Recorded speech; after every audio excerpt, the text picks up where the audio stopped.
DALI Master installation. There are 3 files.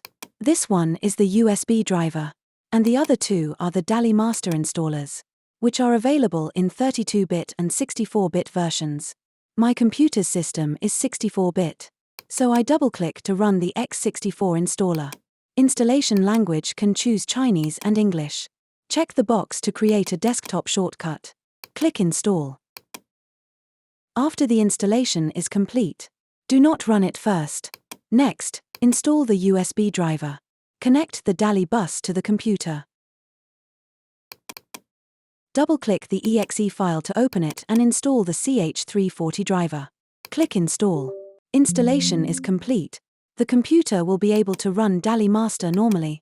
If an error pops up after opening the software, you will also need to do the following. Right-click on DALI Master. Click on Properties. Click on Compatibility.